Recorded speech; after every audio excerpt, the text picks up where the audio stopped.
carrera, nos dicen evalúe las funciones vitales, ¿no? Y en la historia clínica también aparece funciones vitales, y una de ellas es la presión arterial. Entonces la presión arterial es una función vital. ¿Por qué es una función vital? Pues porque permite que ella fluya. Como habíamos conversado, en algún momento la sangre fluye en los vasos en función de gradientes de presión. De tal manera que es la presión la que permite que la sangre fluya a través de los vasos. Y entonces, por lo tanto, en su recorrido, llegue finalmente a las células, ese flujo de sangre llegue a las células para poder y sigan sumándose los órganos por la hipoperfusión, ¿sí? Como consecuencia de que la presión se mantiene baja y no recupera. Entonces pasa eso. Desde ahí la importancia de la presión arterial como una función vital y qué es lo que va ocurriendo en el transcurso de la evolución de las enfermedades si es que la presión arterial no es recuperada, pues esto no es tolerable por el organismo y entonces uno puede fallecer prontamente si no es recuperada. La hipertensión todavía es tolerada por un mayor tiempo. Por eso es una función vital, ¿sí? Muy bien, ¿qué es la presión? La presión arterial, hay varias formas de definirlo. En algunos textos dice que la presión arterial es la fuerza con la cual la sangre empuja las paredes de las arterias, ¿sí? Es una forma de definirlo, que así lo van a encontrar en los textos, ¿sí? La fuerza con la cual la sangre empuja las paredes de las arterias es una definición de presión arterial, ¿sí? La presión arterial también ustedes la pueden denominar a través de una fórmula, ¿sí? Que ya les he mencionado en algún momento, que es igual a gasto cardíaco por resistencia vascular periférica, ¿sí? Y entonces la presión arterial va a estar determinada por estas dos variables, gasto cardíaco y resistencia vascular, ¿sí?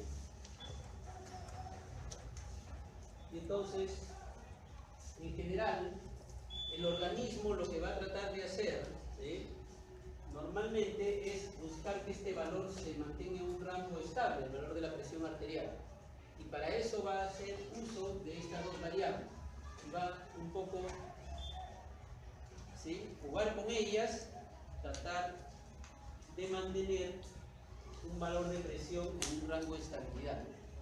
Si el gasto cardíaco disminuye, el organismo busca subir la resistencia para hacer que el producto se mantenga constante, ¿no? O viceversa, ¿no? Si sube el gasto cardíaco, la resistencia tiende a disminuir para mantener el rango de presión en un nivel adecuado, ¿sí? Y ahí está el organismo trabajando, ¿no? ¿Qué afecta el gasto cardíaco? Eso más o menos ustedes ya lo saben, algunas cosas al menos hemos conversado, ¿no? ¿Sí? Sobre el gasto cardíaco, así que ustedes ya más o menos saben todas las variables que podrían afectar el gasto cardíaco y por ende la presión arterial, ¿sí? La resistencia vascular está representada fundamentalmente por las arteriolas, ¿sí? Las arteriolas, o el radio o diámetro de estas arteriolas, es la que determina la resistencia vascular. Entonces ustedes seguramente han escuchado ya los términos de vasoconstricción y vasodilatación, ¿sí? Muy bien. Entonces en el sistema vascular que ustedes ya conocen, donde tienen ahí varias estructuras vasculares, ¿sí? Digamos, de parte de las arterias tenemos la aorta, que es una arteria mayor, una arteria elástica. Tienen las arterias de gran calibre, llámese las ramas de la aorta, y tienen arterias de mediano calibre, que son a su vez estas subramas todavía, pero que son arterias grandes y donde el contenido de la pared es fundamentalmente elástico, ¿sí? Algunas son palpables, como la arteria radial, por ejemplo, ¿sí? Pero posteriormente aparecen estructuras vasculares más pequeñas, que ya no son palpables, no son visibles, pero que son las arteriolas. Y las arteriolas son también conocidos como los vasos de resistencia, ¿sí? ustedes cuando revisan todos los componentes del sistema vascular, cada uno tiene alguna particularidad, ¿sí? Y esa particularidad de su función está en relación ¿a qué? A la estructura que tiene, a su estructura histológica, ¿sí? Entonces, por ejemplo, la aorta tiene todos los componentes, ¿no? Capa elástica, tejido muscular, ¿sí? Íntima, adventicia, etc. Pero la predominancia de cualquiera de esos componentes es el que va a determinar al final la función de cada una de estas estructuras, ¿sí? Entonces, ustedes ya han hecho histología, ¿no? ¿Sí? Entonces, revisen su libro de histología y vean cuál es la estructura, por ejemplo, de la aorta, cuál es la estructura de la arteriola, cuál es la estructura de la vena, cuál es la estructura del capilar. Y entonces, entendiendo eso, ¿sí? Conociendo eso, es que se va a entender cuál es la función de cada uno de ellos, ¿sí? Y entonces, ¿quién determina la resistencia? La resistencia la determinan las arteriolas. Uno por su número y el otro porque tienen la capacidad de variar su diámetro. ¿Sí? ¿Y por qué varían su diámetro? Porque tienen tejido muscular como componente importante de su pared. Y entonces la contracción y relajación que se da a ese nivel es la que permite, ¿sí?, que el diámetro de esta arteriola pueda modificarse en forma significativa. ¿Sí? Y entonces ahí hablamos ya de vasoconstricción, si es que el radio ha disminuido o el diámetro ha disminuido. Y cuando hablamos de vasoconstricción decimos que la resistencia vascular aumenta, ¿no? ¿Sí? Y por el contrario, si el diámetro aumenta o el radio aumenta, entonces hablamos de vasodilatación y en ese caso la resistencia vascular disminuye. ¿Sí? Entonces, si la resistencia vascular disminuye, baja la resistencia vascular acá, ¿qué pasa con la presión? También disminuye, ¿no? También puede disminuir. De hecho, cuando ustedes hagan posteriormente clínica y hablen, por ejemplo, de los tipos de hipotensión severa, ustedes van a ver que hay un tipo de hipotensión que se llama de tipo distributivo, ¿sí? El tipo distributivo es porque ocurre una gran vasoplegia, que decimos nosotros, o gran vasodilatación, como consecuencia de infecciones, por ejemplo. Una neumonía puede llevar a un shock distributivo, a una hipotensión severa de tipo distributivo. Las infecciones por lo general llevan a tipos de hipotensión distributiva, donde el mecanismo fisiopatológico es que ocurre una gran vasodilatación, una gran vasoplegia, ¿no? ¿Sí? Se vasodilata, ocurre gran vasodilatación, y entonces la resistencia cae y la presión arterial disminuye. Esa hipotensión en ese escenario es fundamentalmente por vasodilatación, ¿sí? Por vasodilatación. El gasto cardíaco no está mal, el corazón está latiendo bien, está hiperdinámico, inclusive tratando de compensar la resistencia baja, ¿no? Porque esto trata de aumentar el gasto. Pero la gran vasoplegia al final lleva a que la resistencia caiga sobremanera y el gasto cardíaco no pueda compensar esa disminución y la presión igual cae. Porque la presión arterial disminuye acá, ¿por qué? Porque uno de estos componentes no logra compensar la alteración del otro. Y entonces por eso es que cae la presión, ¿sí? No logra compensar, entonces cae y pues ahí tenemos problema y terminamos en un establecimiento de salud arterial, ¿sí? Muy bien. Entonces la presión arterial yo la puedo definir en esos términos de gasto cardíaco o resistencia vascular periférica. ¿Alguna pregunta hasta ahí? ¿No? La presión arterial yo la puedo representar, ¿sí?, en forma numérica como presión arterial sistólica y diastólica, que ustedes ya conocen, ¿no? ¿Sí? Dos componentes. Puedo también usar el concepto de presión arterial media, ¿sí? En el concepto de presión arterial sistólica y diastólica tengo dos valores, ¿no? ¿Sí? Dos valores, mayor y menor, digamos. Y la presión media es un valor nomás, es un valor numérico.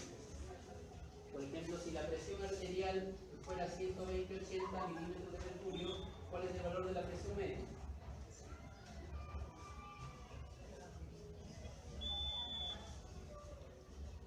¿Alguien sabe la fórmula de presión media?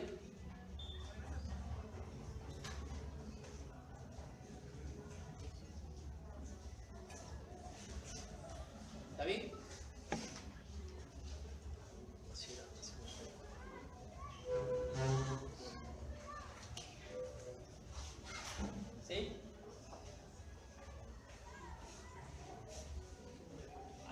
presión o quedamos ahí? ¿Están de acuerdo? No estén tan de acuerdo, no es así.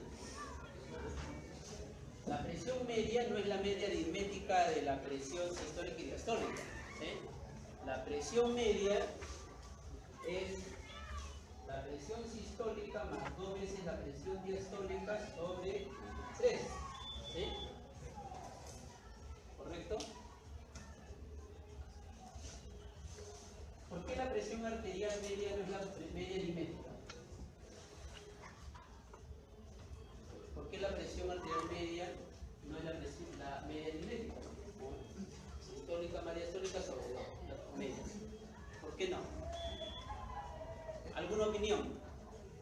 Y la diástole demora más.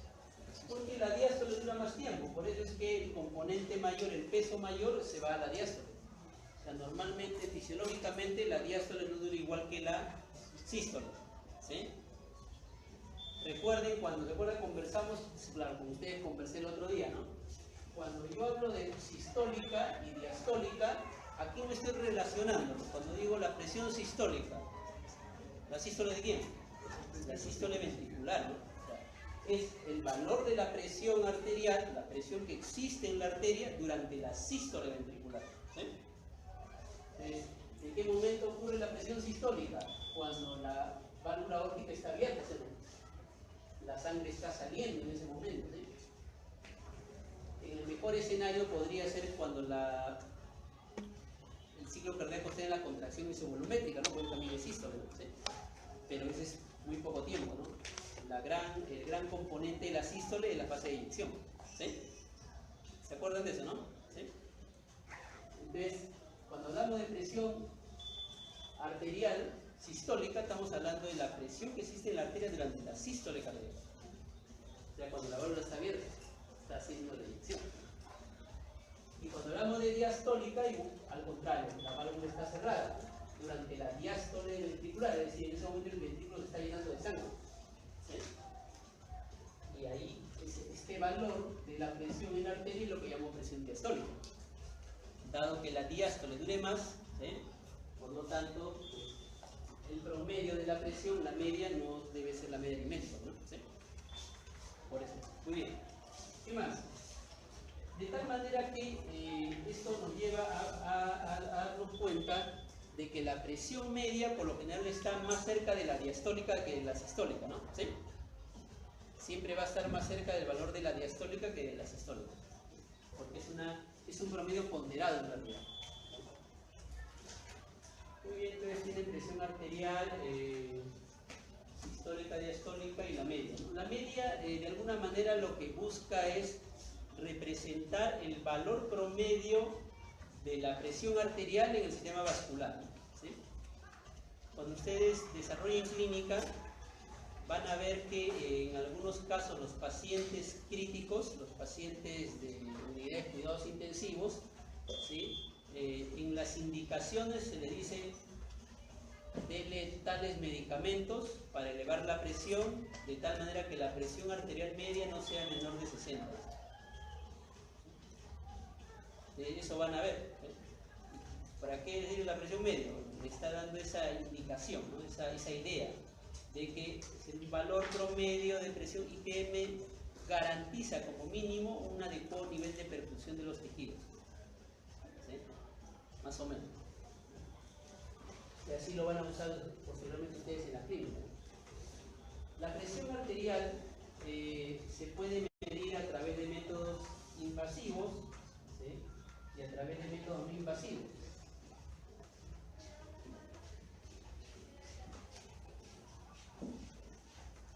La mayoría usamos métodos no invasivos, ¿no? Que es la práctica habitual, ¿sí? Tensiómetros aneroides, tensiómetros digitales, que son los que ahora se usan con bastante frecuencia en realidad, y los de mercurio que, bueno, ya no se usan, están dejándose de lado por el tema de la contaminación ambiental, ¿no?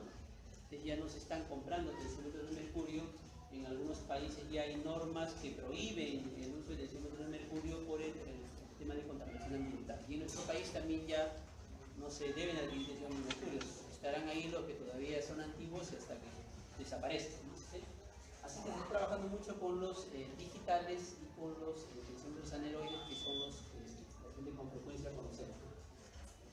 Y los métodos invasivos radican en colocar un catéter dentro de la arteria, ¿no? En la práctica lo que ustedes van a ver es que colocan catéteres dentro de la arteria radial con mucha frecuencia, ¿no? A veces en la femoral, cuando uno no canaliza la arteria radial, pero si no en la femoral también, y le da un registro más confiable del valor de la presión arterial, y se usa solamente en condiciones de pacientes críticos, ¿no? Porque no vamos a poner un catéter a todos los pacientes, pero me da un valor más confiable de la presión, ¿no? Más que el método no invasivo, ¿sí? Es mucho más exacto, con un catéter dentro de la arteria y estoy detectando la presión dentro de la arteria. Es una opción. Invasivos, básicamente pacientes críticos o eventualmente para trabajos de investigación también se podría hacer, ¿sí? Muy bien, entonces tenemos ahí las formas de medir. ¿Alguna pregunta por ahí? ¿Nadie? ¿Nadie se anima? También se usa el catéter venoso central, ¿no? Ah, ya, perfecto. El catéter venoso central. El catéter venoso central, como su nombre lo dice, está evaluando las presiones en la vena, ¿sí? ¿Quién preguntó? En la vena, ¿sí? Estamos dando la depresión en la arteria, ¿sí?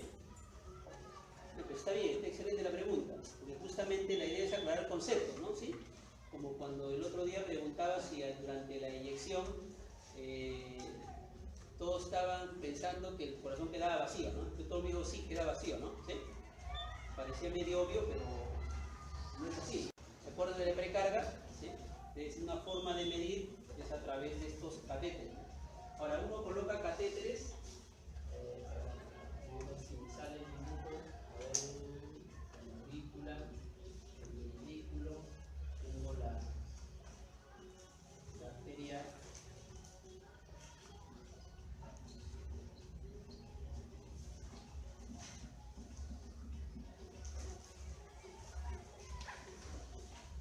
Vamos a ver si me sale para que entiendan lo que ocurre ahí.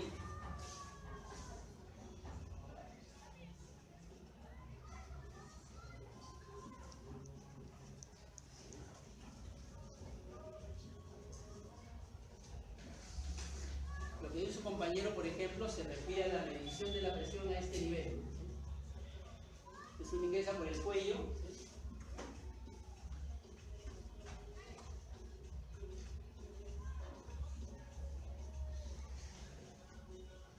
Para ubicarlo, ¿ya? Ingresa por el cuello un catéter, ¿sí? Y de ahí se va con el catéter a la vena cava superior. Y lo deja ahí o lo deja en la aurícula derecha.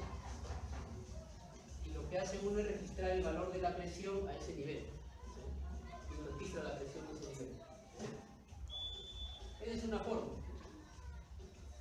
El otro uso del catéter central para el lado derecho es uno sigue con el catéter y lo introduce más acá. Va al ventrículo derecho, va hacia la arteria pulmonar, se va hacia la rama cualquiera derecha izquierda y lo aloja en el capilar pulmonar. Y mide la presión en el capilar pulmonar. Entonces ustedes van a leer un concepto que se llama presión de cuña o presión del capilar pulmonar, ¿sí? Hay algo que es presión de cuña o de acuñamiento, ¿sí? Porque justamente este balón o este catéter cuando ingresa se queda ahí como ese acuñado a nivel de los capilares, ¿no? Porque ya son tan pequeños que ya no lo puede atravesar, ¿no? Viaja a través de estas ramas grandes, pero ahí se queda, ¿sí? Presión de cuña, presión de acuñamiento, o es la presión del capilar pulmonar, ¿sí? Y ese es un indicador de cómo está trabajando el lado izquierdo del corazón. Cuando el lado izquierdo del corazón, por ejemplo, está alterado, está funcionando inadecuadamente, el capilar pulmonar se altera. Es una forma indirecta de ver cómo está funcionando el lado izquierdo del corazón. Eso hacemos nosotros, ¿no? Ponemos un catéter y medimos las presiones y de esa forma yo sé si el ventrículo está trabajando bien o no. ¿Por qué? Porque es más difícil agarrar y meter un catéter dentro del ventrículo izquierdo, dentro de la cavidad izquierda, ¿sí? Es un poco más riesgoso. Entonces yo me voy por el lado derecho y directamente estoy tratando de ver cómo funciona. Entonces hacemos esto. La presión venosa central se refiere a la presión que yo mido a nivel de la vena cava superior o a nivel de la aurícula derecha, en relación a la pregunta. Ahora lo que estamos viendo es la presión en los lechos arteriales. ¿Sí? Perfecto. Muy bien. ¿Sí?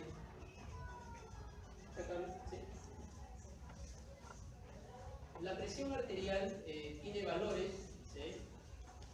Y hablamos de un valor ideal 120-80, ¿no?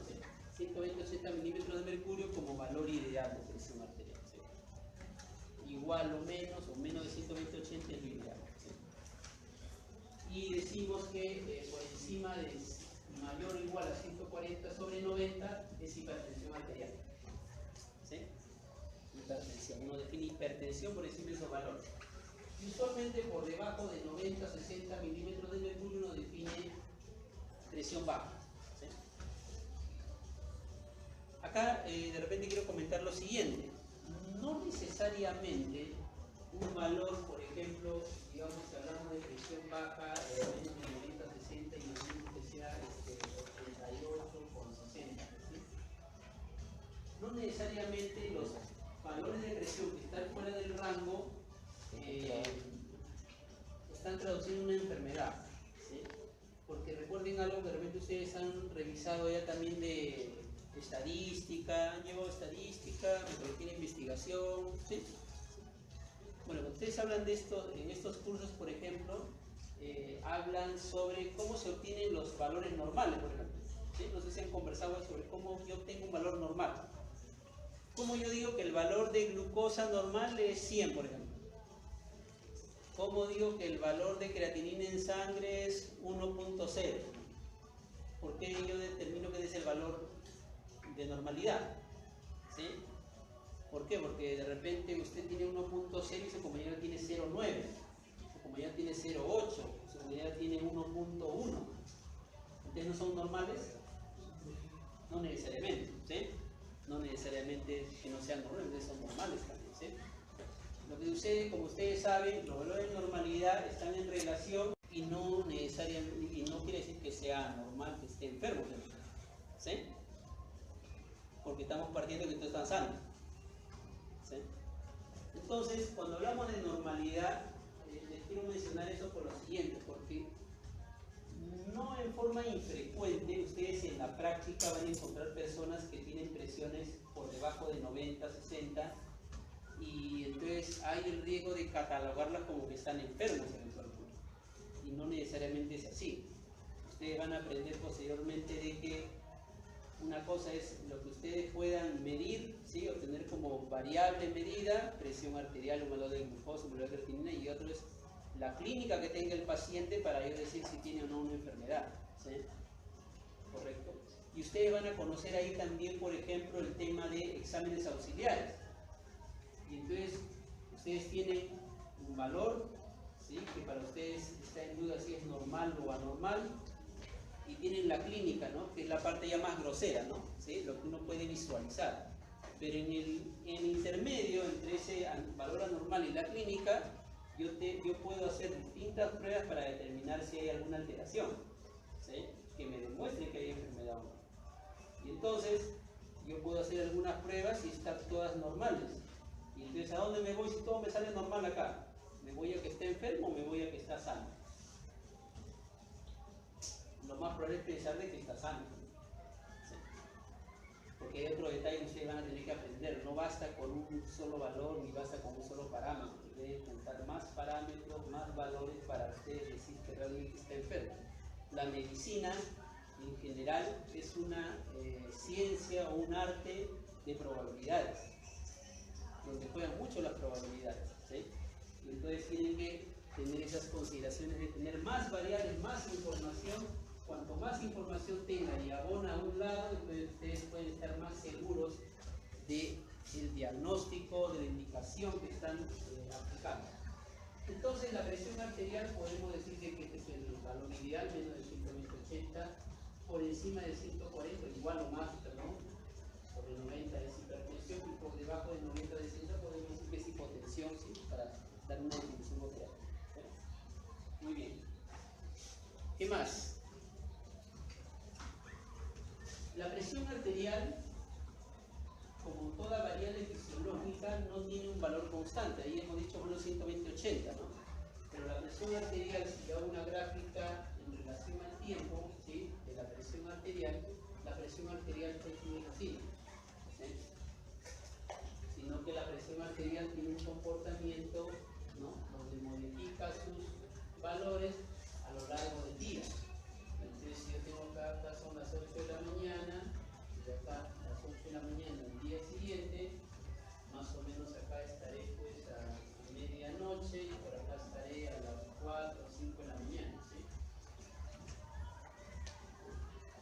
Y entonces el valor de la presión arterial se modifica en el transcurso del día, pero se modifica en un rango de normalidad, ¿no? Que hemos conversado. O sea, la presión sistólica puede estar entre 140 y 90, ¿sí?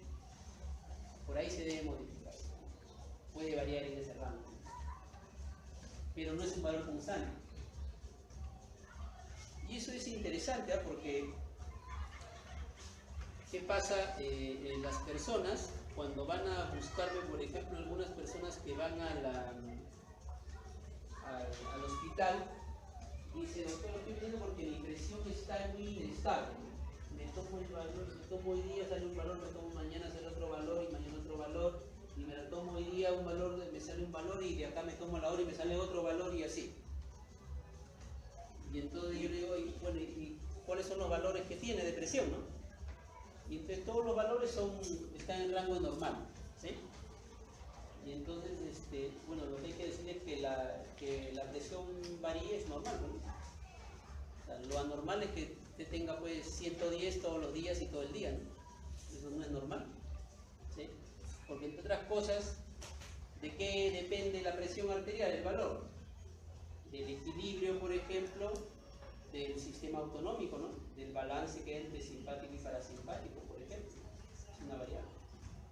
Y eso también pues varía, no hay un tono constante simpático, importante parasimpático, por ejemplo, ¿sí?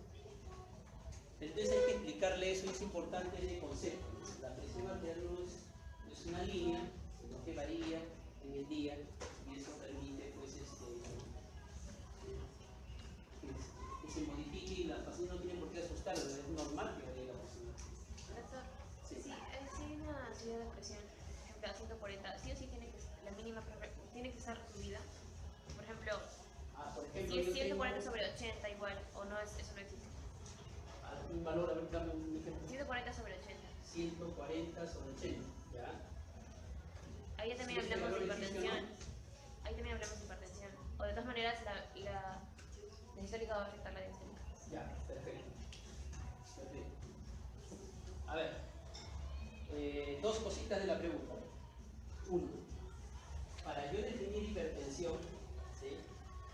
Tiene que el valor de la presión estar por encima de mayor o igual a 140 la sistólica, o mayor o igual de 90 la diastólica. Es una u otra. Si están los dos, también cumple igual, ¿no? Es una u otra, ¿sí? No tienen que estar los dos necesariamente. No es que tiene que ser 140 y es una u otra o los dos, ¿sí? Correcto. Entonces, digamos, si nos vamos a este ejemplo que nos da su compañera, ¿cómo te llamas? Brenda. Brenda. Si el ejemplo que nos da Brenda, entonces yo diría así, hipertensión, ¿sí? Porque ya tiene 140. No interesa el valor de 80. De hecho, se da esta situación. Se da en la práctica. Ustedes van a encontrar eso. Y lo más probable que van a encontrar es que las presiones sean altas a predominio sistólico. Creo que eso lo comenté el otro día, me parece. Les comenté esto, a ver, que en la fisiología de la presión arterial en relación a la edad, lo que se ve es de que la sistólica va subiendo con el paso de los años y la diastólica sube también, pero de ahí cae. Claro, sí les dije, en relación a la elasticidad de la arteria, ¿sí? Hablábamos de la aorta, que se pone más rígida, menos rígida, ¿sí? ¿Se acuerdan? No se acuerdan de esto, pero bueno. Díganme que se acuerdan. Entonces, en la medida que pasen los años, es más probable que vivamos de un hipertenso sistólico a diastólico, porque, digamos, en forma entre comillas natural, nada natural, entre comillas natural, mi diastólica tiende a bajar. Entonces es menos probable que yo encuentre la diastólica alta en personas mayores. La hipertensión diastólica, cuando se da más, es más probable que se dé en más jóvenes. ¿Sí? Cuando yo ya estoy de 60, 70 años, lo que va a predominar ahí es sistólica, hipertensión sistólica. Entonces vamos a ver más esto que está comentando, más esto. Esos componentes donde uno de los dos nomás se dispara y fundamentalmente la sistólica. El otro comentario que quiero hacer en base a la pregunta es lo siguiente. No basta encontrar un solo valor de presión arterial elevada para yo definir hipertensión arterial. Es decir, tomamos la presión me toman la presión a mí y me encuentran ahorita 140-80, ¿sí? Y entonces ustedes, hipertenso. No, ¿sí? No. Lo que tienen ustedes es presión arterial elevada, ¿sí? Me han encontrado la presión elevada, pero todavía no soy hipertenso. Porque para ser hipertenso, lo que tienen que hacer es volverme a tomar en otro momento y otra vez encontrarme la alta la presión. Y si encuentran ustedes la presión alta repetidamente, entonces es hipertenso. ¿Por qué? Porque la definición operativa de hipertensión arterial involucra de que hay una elevación persistente de la presión. No es una elevación transitoria, es una elevación persistente. Si me encuentro a 140-80 y después me miden la presión y estoy en 160, ya no es persistente, ¿sí? Entonces, sí. O sea, que si en un momento del día la presión es algo elevado, pero nosotros sigue en los valores normales, o sea, sigue la curva que está avanzando, no sigue hipertenso. Claro, no sería hipertenso. Lo que sucede es que la definición operativa de hipertensión varía dependiendo del procedimiento que tú usas para la toma de presión. Esta definición, por lo que estamos hablando de que me tomo la presión hoy día, mañana, pasado, es cuando yo hago la toma con un tensiómetro, sentado, en un consultorio, en un ambiente, ¿sí? Pero yo también puedo evaluar la presión arterial a través de una prueba que haga esto. Hay un equipo, aprovecho la pregunta, ¿no? Hay un equipo que evalúa lo que se llama el monitoreo ambulatorio de la presión arterial. Y ahí sale el término de MAP, ¿no? Monitoreo ambulatorio de la presión arterial, ¿sí? Y que es un registro de la presión arterial de 24 horas. Perdón, ¿algún comentario? Sí. Claro, sí. Entonces, este monitoreo ambulatorio de la presión arterial usualmente lo hacemos en 24 horas.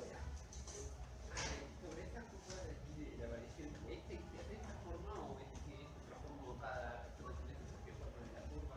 ¿O cuándo será el pico mínimo y el máximo? Ya, correcto. Ya. Y pasamos acá entonces, ¿sí? Entonces, el mapa te permite registrar los valores de presión arterial durante todo el día, a ciertos intervalos, tampoco es que te tome minuto a minuto, te toma cada 20 minutos usualmente, ¿sí? Y entonces cada 20 minutos toma la presión y producto de esa secuencia de valores te genera una gráfica como esta, ¿sí? Y ahí tú vas a ver el comportamiento de la presión durante todo el día, ¿sí? Imaginemos que esta es la gráfica de la presión de esa persona, ¿sí? Donde aparentemente todo está normal, pero imaginemos también de que eventualmente esta persona, yo le tomo la presión, ¿sí? O mejor dicho, está con el equipo y hace esto de acá. ¿Sí? Imaginemos que hace esto, ¿sí? Entonces cuando yo descargo el equipo y leo en la computadora, me sale una gráfica así. Entonces, más o menos viendo la gráfica, me sale de que hay dos picos, digamos, este de acá y este de acá, ¿sí? Correcto. Entonces, ¿es hipertenso o no? Entonces, ya para eso se ha estudiado y hay una definición operativa para yo definir hipertensión cuando yo uso el equipo. Entonces, cuando yo uso el equipo, la definición operativa de hipertensión es que sea mayor o igual de 130 sobre 80 milímetros de mercurio. No es 140-90. El 140-90 es interesante las preguntas, ¿ve? Porque empiezan a salir más información, ¿sí? El 140-90 es una definición operativa universal, pero que se aplica cuando yo tomo la presión con un esfingomanómetro, con un tensiómetro digital, en una persona, en un ambiente ¿sí? De consultorio, etcétera, por un profesional de la salud. ¿Sí? Ahí, está conmigo, yo le tomo la presión con mi tensiómetro, anoto el valor. ¿Sí? Ahí es 140-90. ¿Sí? Pero si yo agarro, le pongo un equipo y le digo váyase a su casa, porque se va a su casa con el equipo, y regresa al día siguiente, ¿sí? Ya no es el mismo escenario, es otro escenario. Y en ese escenario, yo leo todos los valores de presión arterial y el promedio de valores de las 24 horas debe estar por encima de 130-80 para yo decir que es hipertenso. Ya no es un valor más, no es que este valor salió alto y ya a decir más de 140-90 y es hipertenso. Es otra forma de definir ya la hipertensión. Entonces, cada procedimiento que ustedes escojan para la toma de presión les puede definir una forma diferente de cómo ustedes van a catalogar a una persona con hipertensión. ¿Sí? Perfecto. Y ahí pasamos al ritmo circadiano, que está con sus compañeros. Vamos a suponer de que esta gráfica pues está normal, ¿sí? Todo bien bacán, bien chévere. ¿Sí? Entonces, vamos acá.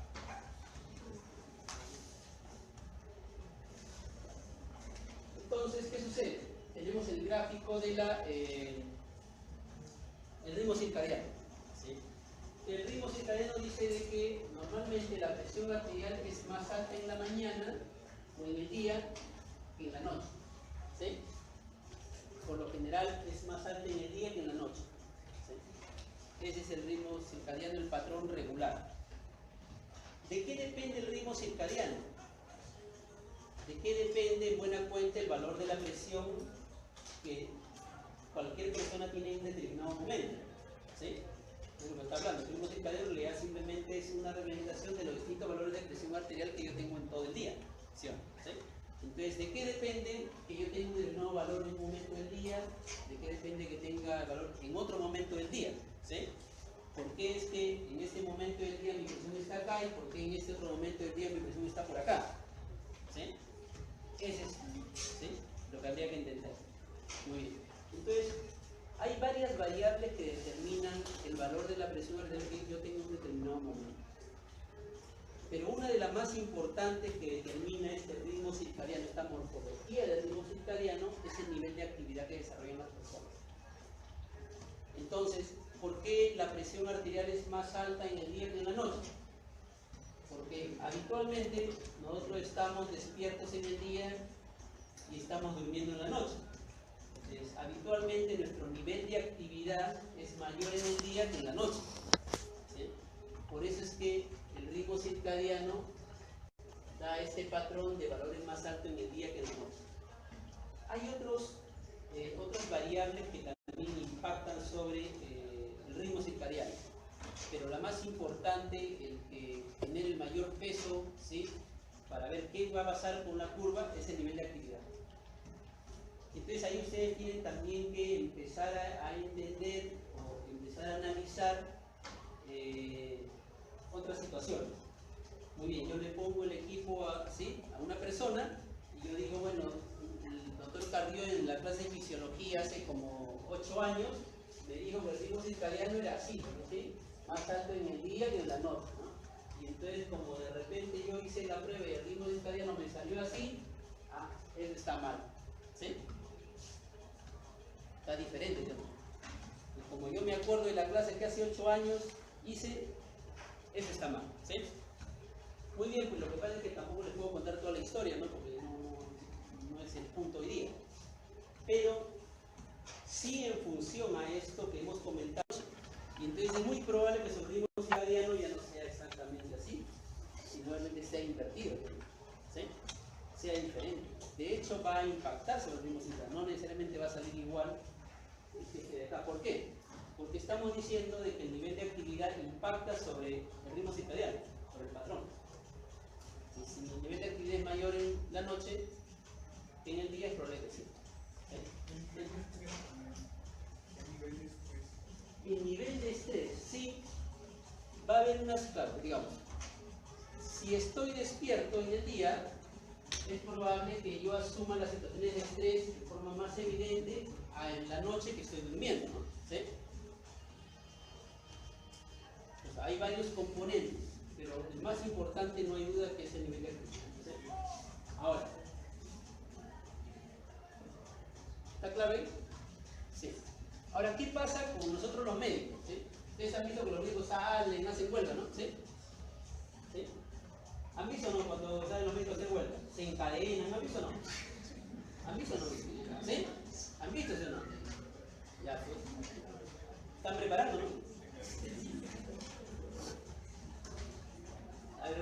A Brenda no viene encadenada.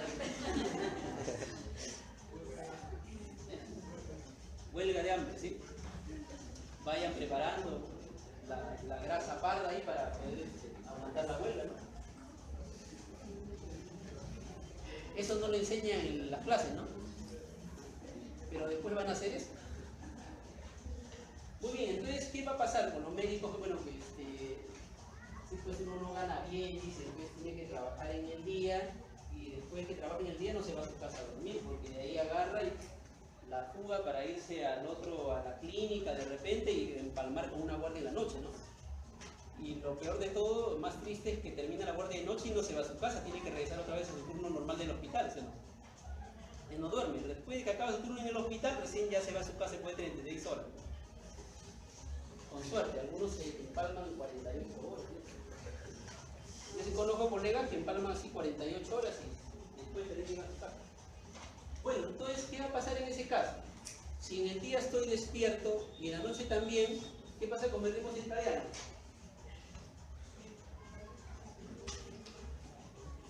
Siempre estoy en actividad, ¿no? ¿Sí? Entonces, no pasa exactamente eso que va a ser una raya. Pero lo cierto es que sí, obviamente, ustedes tienen que empezar a analizar de que si ustedes deciden evaluar la presión arterial en esas personas, no esperen encontrar un patrón habitual. ¿Sí? Y eso lo tienen que tener claro para interpretar el resultado de la prueba. ¿Sí? Bueno, el que sea cardiólogo va a verlo más, ¿no? El que no sea cardiólogo, al menos como cultura general le va a ser. ¿Alguien que sea cardiólogo acá? Levante la mano y dice cardiólogo. Cardióloga nomás, una, dos cardiólogos. Bueno, ojalá se arrepientan. ¿Sí? Menos competencia. Muy bien. No, está bien, niños.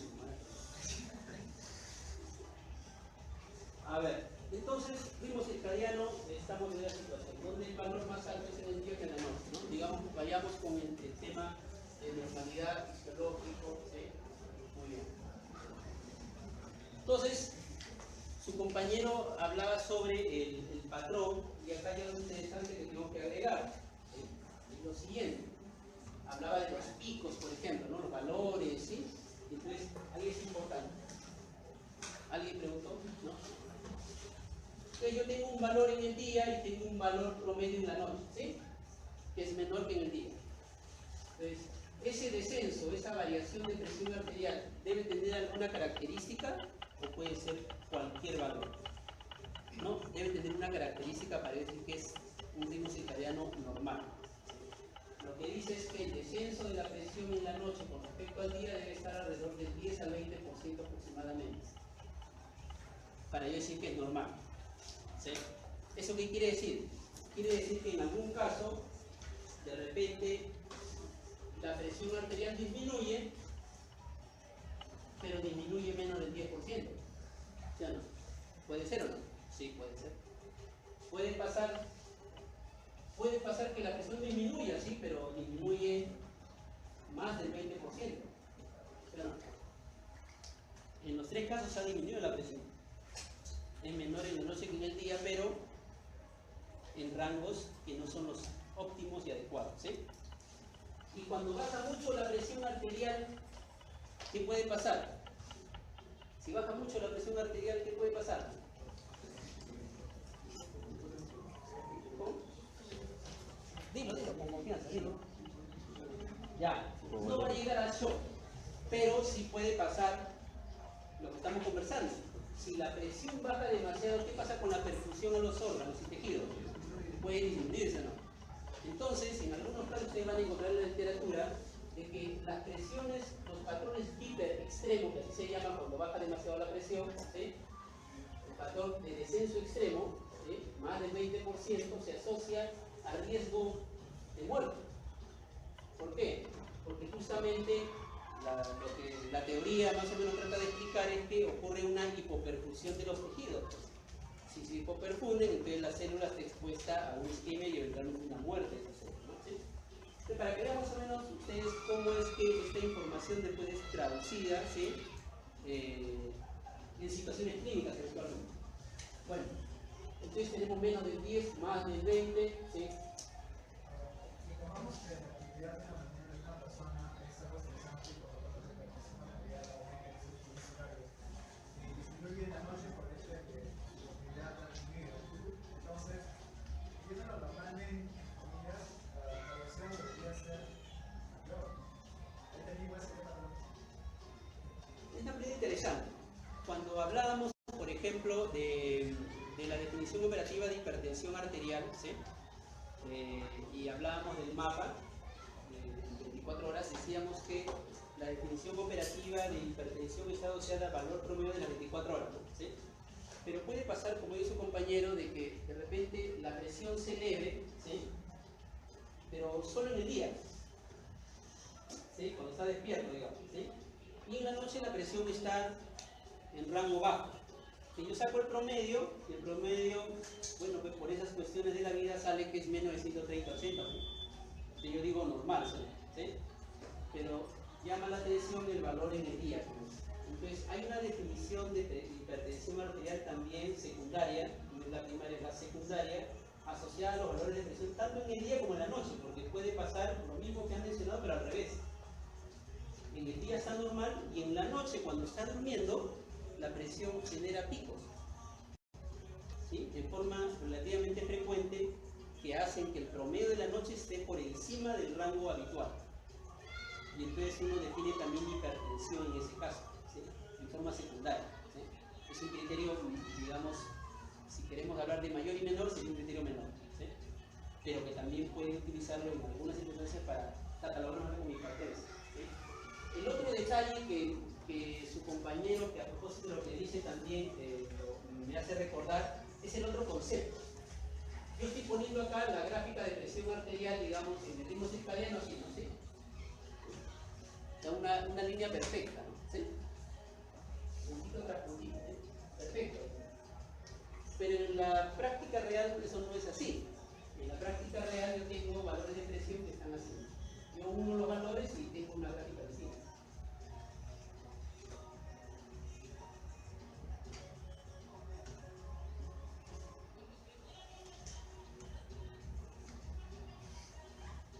¿Sí? ¿Está claro? O sea, no es que tengo acá 120, el otro es 119, el otro 118, ¿sí? No es así, sino que varían los valores de presión y lo que la máquina hace es hacer una gráfica, ¿no? Una integrada, ¿no? ¿Sí? Una línea, una recta que una la mayor cantidad de puntos y esa es la que representa, ¿sí? Pero no es así ideal la gráfica, los valores de presión, ¿sí?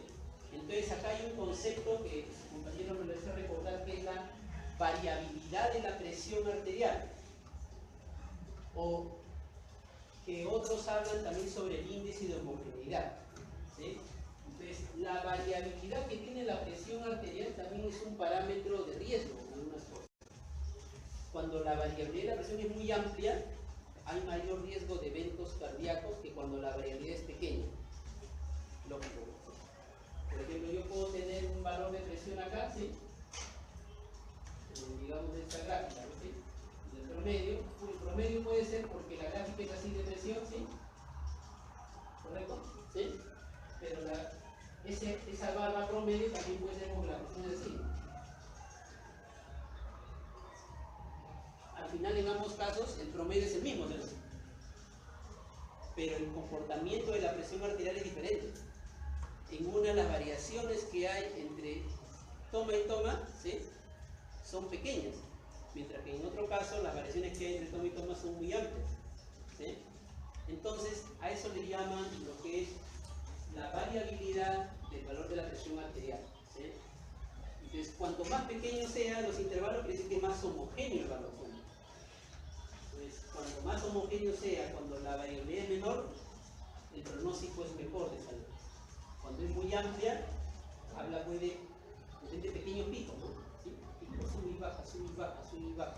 A pesar que tengan un rango de normalidad, pero pueden ser variables o indicadores no adecuados de salud, ¿sí? Bueno, gracias por la pregunta. Entonces teníamos menos de 10, más de 10, ¿sí? Pero también tenemos lo contrario. Puede pasar que la presión durante el día sea un valor y en la noche suba, ¿sí? Por encima de la línea basal, o sea, se hace positivo.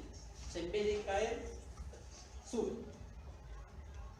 Estamos hablando del escenario donde de noche está durmiendo, ¿sí? Está durmiendo, pero en vez de caer, sube. Es lo que le llaman un patrón circadiano inverso, ¿no? Invertido, inverso, ¿sí? En vez de caer, hace lo contrario, ¿no? Sube.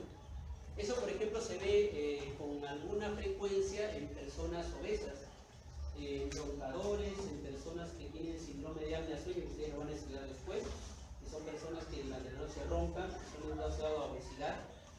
Ellos, por ejemplo, son un grupo de riesgo para tener este tipo de patrón, ¿no? De presión alta en la noche.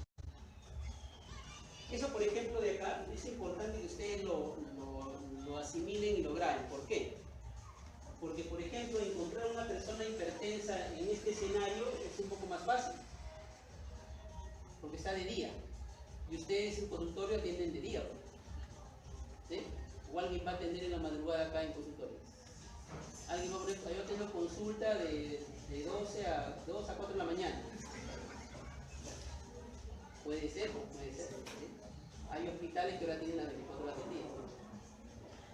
Entonces, lo más probable es que ustedes van a ver a su paciente en el día, en la mañana y por ahí en la tarde, ¿sí? Y que coincide con el patrón circadiano, que es donde la presión está más arriba. Entonces, es probable que ustedes detecten ahí, si hay hipertensión, ahí lo van a detectar, ¿sí? Pero, ¿qué pasa si la presión arterial ocurre en la noche? Ahí está más complicado, ¿no? Porque en ese momento ustedes no van a estar con el paciente, ¿sí? Aunque ahora ya algunos colegas se casan con sus pacientes, ¿no?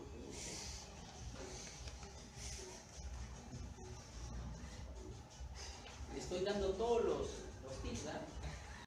Todos los tips.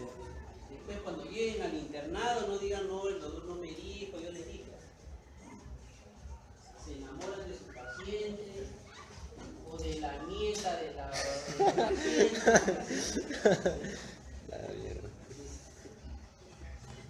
Ya he visto varias cosas. Así que Quiñones presente. consejo de un hermano mayor, ¿sí? Consejo de un hermano mayor. Todas esas cosas pasan, ¿no? ¿Sí? Yo he tenido el caso de un interno, ¿sí? Un interno nuestro, ¿sí? Que ha sido acusado por una paciente por acoso sexual. Se ha ido hasta el Poder Judicial, ¿sí? Entonces, tengan cuidado con esas cosas, ¿sí? Una vez que le den de alta, bueno, es otro tema. Ustedes no saben esa, les cuento. ¿Y usted por qué fue a la casa de la paciente? Ah, porque me mandaron al alta, me mandaron que lleve a la paciente a su casa, porque no había ambulancia. Ah, ya. Bueno, ¿quién lo mandó? El jefe. Ah, ya. Por eso él fue a llevar a la paciente a su casa. Bueno, ¿y por qué regresó? ¿Por qué fue una segunda vez? Ay, tercero. La primera lo mandaron, pero la segunda él fue solo.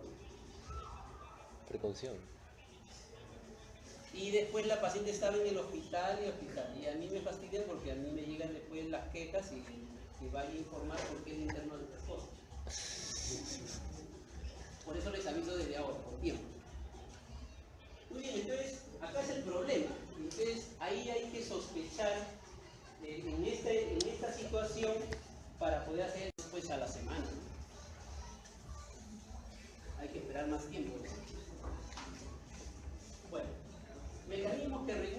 presión arterial, de verdad que hay estudios, ¿eh? Los americanos han hecho un estudio más o menos. Bien. A ver, mecanismos de regulación son rápidos, ¿sí? Mecanismos de acción intermedia y mecanismos de acción lenta, ¿sí? Entonces, tenemos que la presión arterial es una variable fisiológica importante que tenemos que mantener un rango de estabilidad y para eso tenemos estos mecanismos que el organismo utiliza para justamente mantener ese rango. El mecanismo de regulación rápido está asociado básicamente al sistema autonómico, es decir, al sistema simpático y parasimpático. Es un sistema o un mecanismo que se activa inmediatamente, ¿sí? Ante una modificación de la presión arterial. Los demás mecanismos se van activando después de minutos, de horas o de días, ¿sí? Pero el mecanismo que se activa así inmediatamente una vez la presión esté variando es el sistema autonómico, ¿sí? Por ejemplo, ustedes ahorita están sentados, cuando se van a incorporar después de que acabe la clase, se van a parar y se van a ir, ¿sí? a su práctica, ¿sí? Nadie se va a preocupar si la presión disminuyó o no, porque ustedes saben que cuando se incorporan la presión disminuye, ¿sí? Pero nadie se va a dar cuenta que la presión ha caído ni nadie se va a preguntar si cayó o no cayó, debe se parar y se van, ¿sí? ¿Correcto? Muy bien, entonces, ¿quién hace este trabajo? Es el sistema autonómico. Cuando ustedes se incorporan, la presión va a cambiar.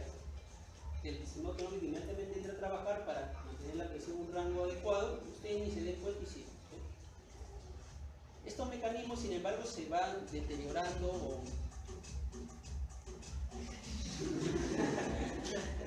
van perdiendo su eficacia en la medida que van pasando los años. Por eso es que ustedes seguramente se han dado cuenta, o por ahí han escuchado, que nuestros abuelitos, por ejemplo, se quejan de mareos, ¿no? ¿Sí? Y en ellos, por ejemplo, no es infrecuente que si están sentados, acostados, se incorporen rápidamente, tengan mareos o tengan sensación de inestabilidad o puedan inclusive hasta desmayarse, ¿sí? Y es porque en ellos, al incorporarse, baja la presión, pero su sistema autonómico trabaja muy lento en respuesta y entonces hay esas situaciones, ¿sí? Muy bien. Entonces, el sistema autonómico, tenemos para esos sensores de presión que son los varoreceptores, ¿sí?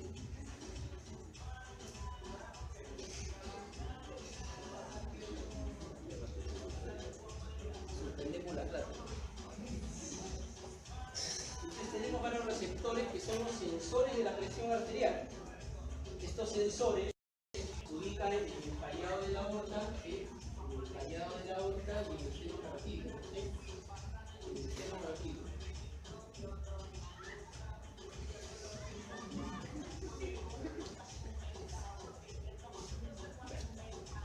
Entonces, los receptores, los varoreceptores se encuentran en el callado de la aorta y el seno cartílago, siendo los del seno cartílago más sensibles a detectar cambios de presión, se activan más rápidamente. Y de ahí la información hacia dónde va, se va hacia el bulbo raquídeo, ¿sí? Al bulbo raquídeo, donde está el centro regulador de la presión arterial, que ustedes ya lo conocen, ¿no? Para anatomía, ¿sí? Ya lo conocen. Y ahí está el centro regulador. Y entonces, el centro regulador lo que va a hacer es censar la información que ha llegado, ¿sí? Sea que la presión esté alta o que la presión esté baja. Y en función a eso es que va a determinar la respuesta a través de la vía simpática o parasimpática, ¿sí? Si la presión ha disminuido, recuerden esto de que el organismo siempre va a reaccionar mucho más intensamente ante la hipotensión que ante la hipertensión, ¿sí? ¿Y eso por qué? Porque ya hemos hablado que la hipotensión es pobremente perdida por el organismo, puede morir.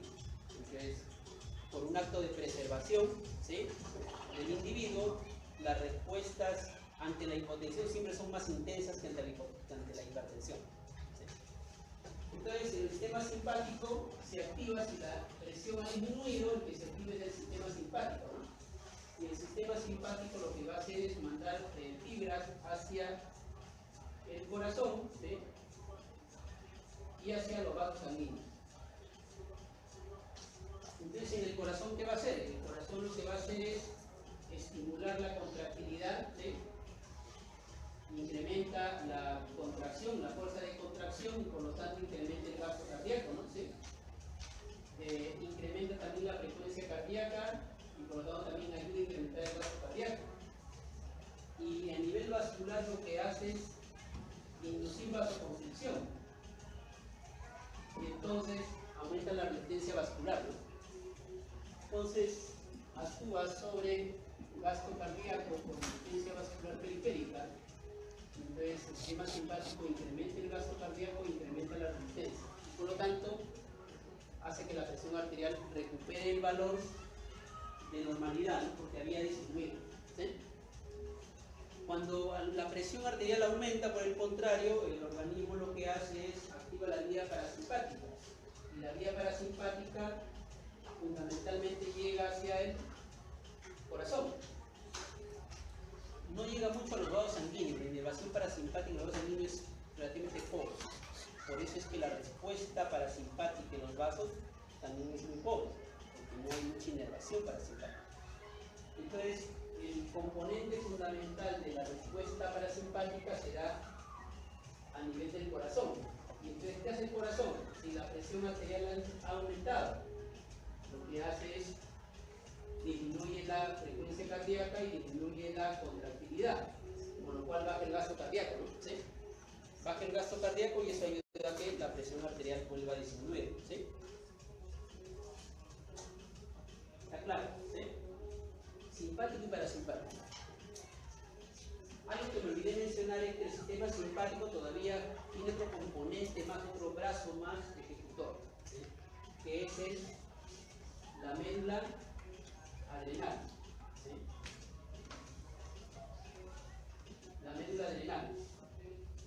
La médula adrenal, en la glándula suprarrenal, ¿sí? Recibe inervación también de tipo simpático y estimula la liberación de catecolaminas, ¿sí? En este caso, epinefrina. Y esa epinefrina lo que va a hacer es intensificar la respuesta en los órganos efectores finales, que es el corazón y el vaso sanguíneo.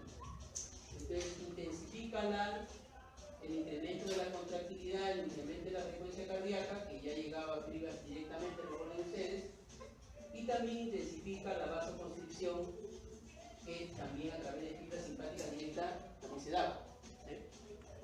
Entonces, como ustedes ven, hay 1, 2, 3, 4, 3 componentes, digamos, para la respuesta simpática y para la parasimpática sobre el mismo. Viendo esta respuesta diferencial, ¿sí? De ambas estructuras ante la hipotensión, ante la hipertensión, ¿sí? La intermedia es la que responde en cuestión de minutos, ¿sí? Y que está en relación al sistema hormonal, ¿no? Y acá uno de los componentes fundamentales del sistema renina-angiotensina, ¿sí? Y ahí revisen el sistema renina-angiotensina.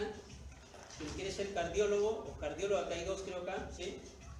Ese es básico, ¿no? Porque casi toda la fisiopatología de manera cardiovasculares hablan del sistema renina-angiotensina.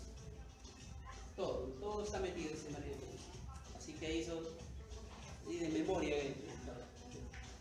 Y es más, muchos de los medicamentos que ustedes conocen seguramente y que van a conocer posteriormente intervienen regulando este sistema. Cuando hablan de hipertensión arterial, ¿en qué medicamento piensan? ¿Qué han escuchado para la hipertensión arterial?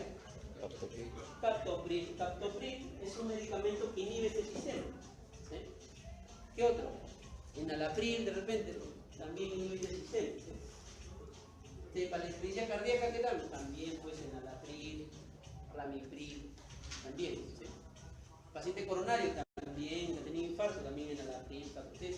Mucho de la terapia que está asociada a las patologías más frecuentes cardiovasculares actúan regulando este sistema.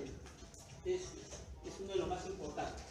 Y bueno, es uno de los que regula la presión arterial y que también se activa ante el descenso de la presión arterial. Cuando la presión arterial disminuye, entonces se activa este sistema. Y este sistema, ¿qué pasa? A nivel del hígado se produce ¿qué? Angiotensinógeno, ¿sí? angiotensinógeno.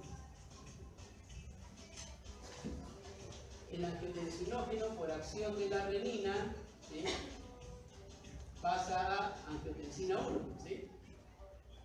La angiotensina 1, por acción de la enzima convertidora de angiotensina, pasa a angiotensina 2. ¿Sí?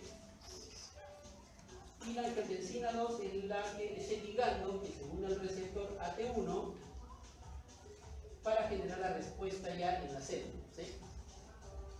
Recuerden este otro detalle, otro mensaje importante.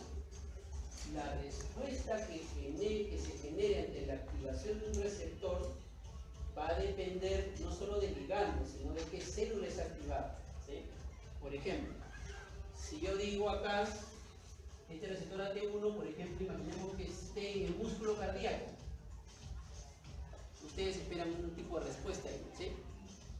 Y yo le digo que este receptor AT1 está en el músculo liso de los vasos sanguíneos. De repente me esperan otro tipo de respuesta. Si yo les digo que este receptor está a nivel de la neurona, del cerebro, entonces esperarán otro tipo de respuestas. Entonces, esto sirve para cualquiera, no solo para la segunda. Cualquiera, ¿sí?, no solo depende del ligando, sino también depende del receptor y depende de qué célula, a qué célula pertenece este receptor, ¿sí? Porque, por ejemplo, la adrenalina o noradrenalina es un mismo ligando, pero que actúa sobre receptores alfa y beta. Y si la noradrenalina actúa sobre el alfa es una respuesta y si actúa sobre el beta es otra respuesta. Pero es en la misma molécula, ¿sí?, ligando. Y es más, si yo digo que es beta, si es beta 1 es una respuesta diferente a que si es beta 2 y si es beta 3. ¿Por qué? Porque los receptores están en diferentes células. ¿Sí? Entonces, la respuesta que se pueda generar ante la acción de un ligando va a depender del ligando, va a depender del tipo de receptor y va a depender de la célula a la cual ese receptor está usado. ¿Sí? ¿Correcto? Para que no piensen en una sola tipo de respuesta, puede haber variadas respuestas, y es por eso que ustedes van a encontrar en la literatura posteriormente, ¿no? ¿Sí? Cuando tal vía se ha activado, el pulmón hace una cosa, el riñón hace otra, ¿sí? Tantos efectos porque pues depende de cada estructura que sea activada. Muy bien, lo cierto es que este AT1, hablando de la presión arterial, lo que va a hacer fundamentalmente es generar una respuesta de ¿qué? De vasoconstricción y retención de sodio, ¿sí? Claro, pues, y de esa manera, si hay vasoconstricción, ¿qué hace? Aumenta la resistencia vascular. Y si hay retención de sodio, ¿qué hace? El sodio siempre va arrastrando moléculas de agua. Esto lo llevo en química, ¿sí? Y me acuerdo, cuando yo de química, tal vez lo único que me acuerdo, ¿no? Pero es lo que me acuerdo. El sodio va con moléculas de agua, se me ha quedado acá grabado. Y entonces el sodio arrastra siempre moléculas de agua, no va solo, ¿sí?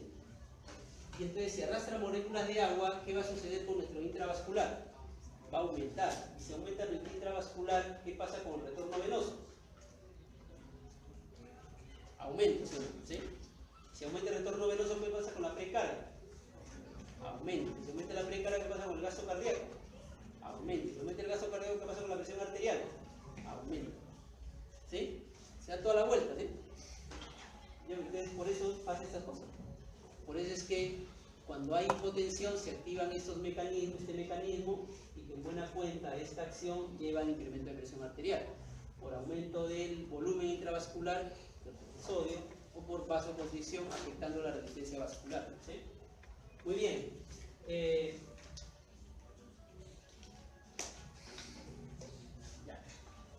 Y también hay respuesta del organismo.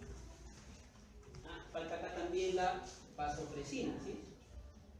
Cuando baja la presión arterial, la vasopresina, una hormona antidiurética, que como su nombre lo dice, inhibe la diuresis. Es decir, evita que perdamos volumen.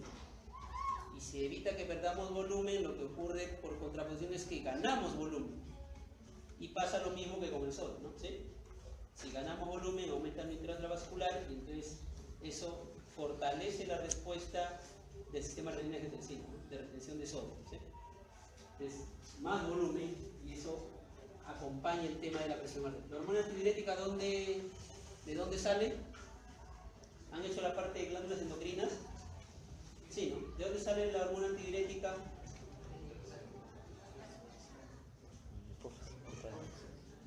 Hipófisis. De la hipófisis, Anterior. de la neurohipófisis, de la adenohipófisis. Claro, ¿Cuánto del llevó hipotálamo. este? Hipotálamo, hipotálamo, sí.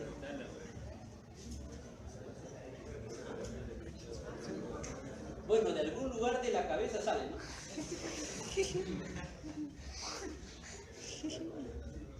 Bueno, hay que repasar. Bueno, se almacena en la neurohipófisis, bueno, ahí es liberada, pero ahí no se produce, ¿no? Hipotálamo. Claro, hay esta famosa Supraóptico. botánica del sapo, ¿no? Paraventricular. Sí, supraóptico, antidiurética paraventricular oxitocina, ¿no? Del sapo, ¿sí? ¿Le han dicho eso a ustedes? ¿No? La memotemia. Bueno, a mí me enseñaron así como sapo. Supraóptica, antidiurética, paraventricular oxitocina, ¿sí? Muy bien. Bueno, lo cierto es que se produce ahí, se almacena en la neurohipófisis y la neurohipófisis es liberada, ¿sí? Entonces, también favorece el incremento de la presión arterial. Y cuando la presión arterial sube, por el contrario se produce una hormona que es el péptido natriurético auricular.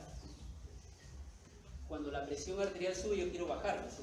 Entonces, para eso se produce el péptido natriurético auricular, que como su nombre lo dice, favorece la natriuresis, es decir, la pérdida de sodio a través de la orina. Y si yo pierdo sodio, pierdo agua. Entonces, al revés, ¿no?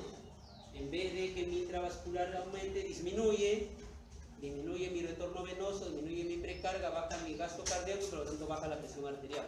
Entonces, ayuda a compensar la elevación que ha habido, ¿sí?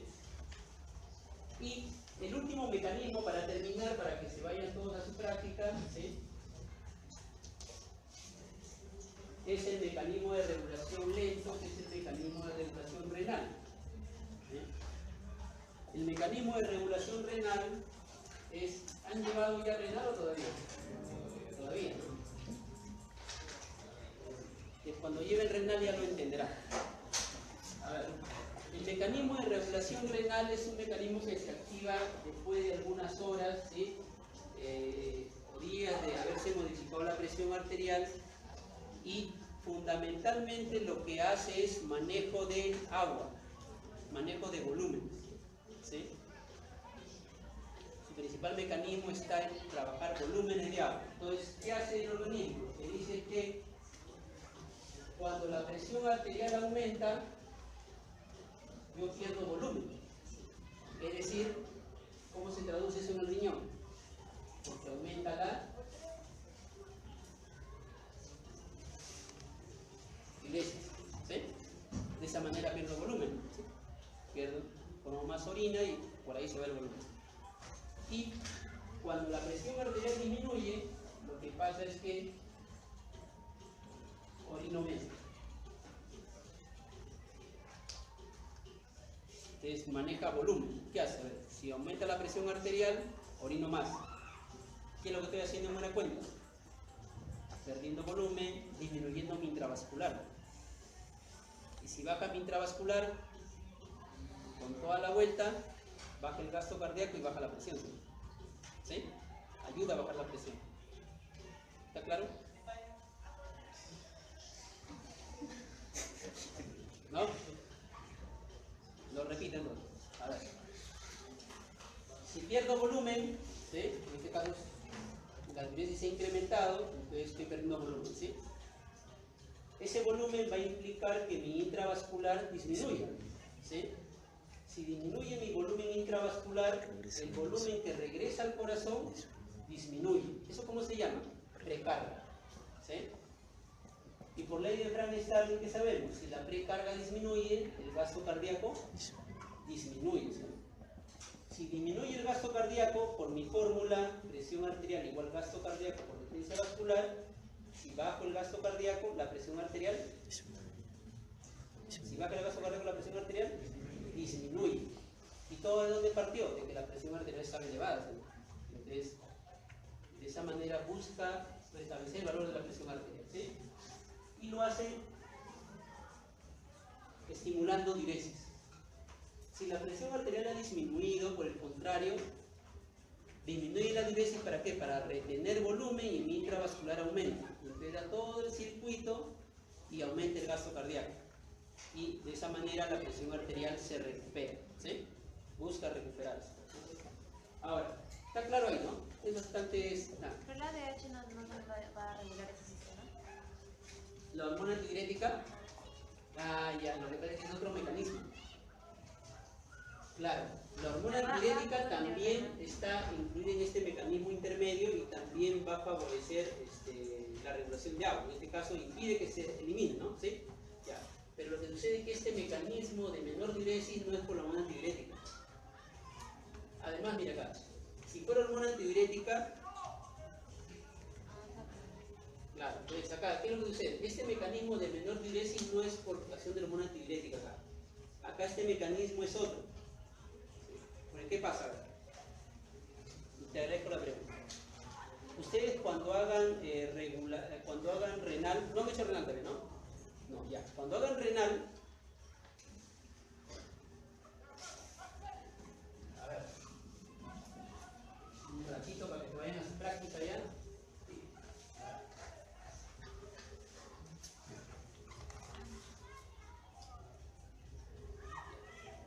Cuando hagan renal ustedes van a estudiar el asa de Henle. ¿Se acuerdan del asa de Henle? La conocen, ¿no? ¿Sí?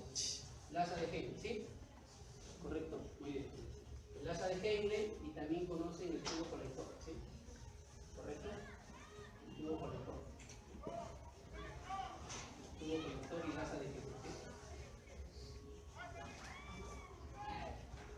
Esta es la parte más externa, la corteza del riñón, y la parte más, esta es la médula ya, ¿sí? La parte más interna, ¿sí?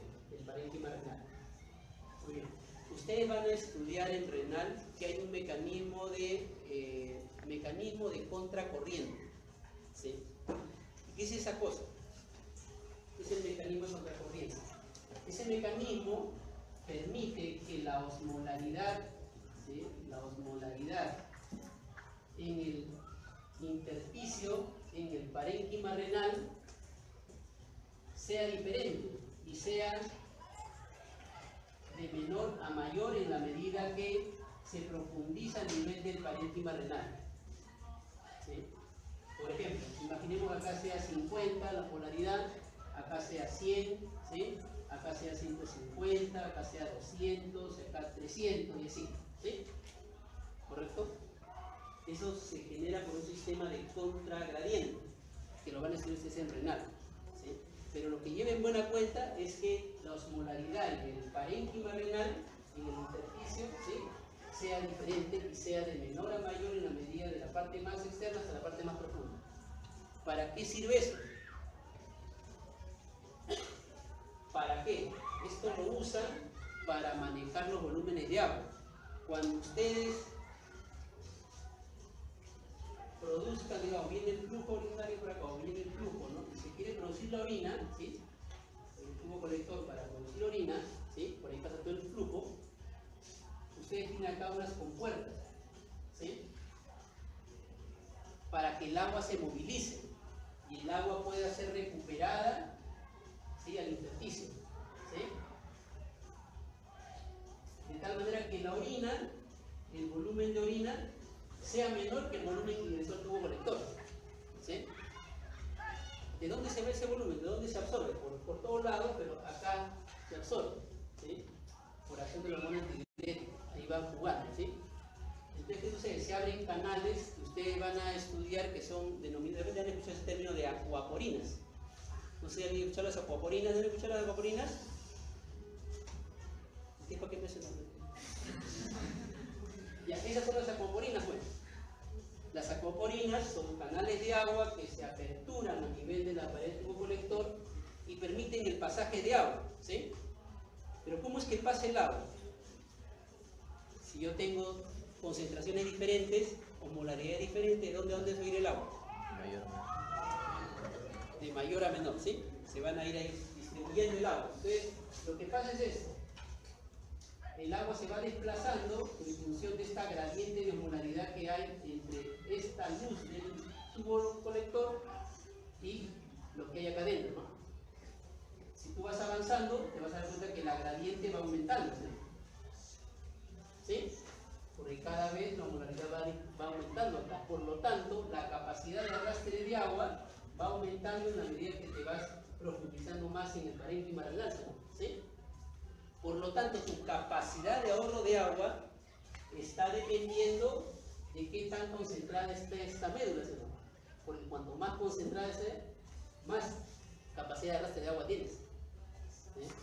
¿Y de qué depende esta mayor o menor concentración generada?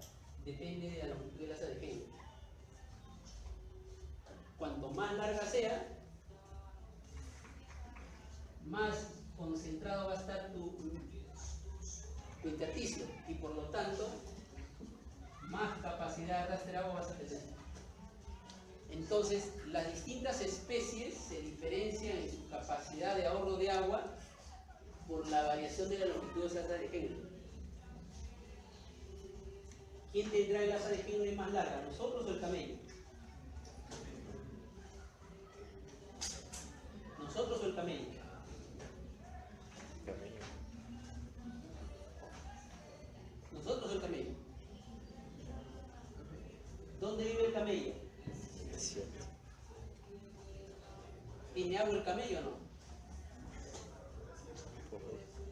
En tal caso la pregunta la varío. ¿Quién crees que debería tener mayor capacidad de ahorro de agua? ¿Nosotros o el camello? El camello, ¿sí? Correcto. Está claro, ¿sí? ¿Quién crees que tiene el asa de Henle más larga? ¿Nosotros o el camello? El camello. El camello lo tiene más larga. ¿Ah? Siempre hay sección. Entonces la longitud del asa de Henle... Siempre hay sección. Ah, te arriesgues a gusto. No estoy hablando de carga del asa de Henle. Pasen, hay damas acá. Se me responden con las damas. A ver. Entonces, Perdón. cuando estamos hablando de la hormona antidiurética como mecanismo regulador, estamos hablando de esto. ¿Sí? Hormona antidiurética abre canales de acuaporina, ¿no? Acuaporinas, ¿sí? Para arrastre de agua.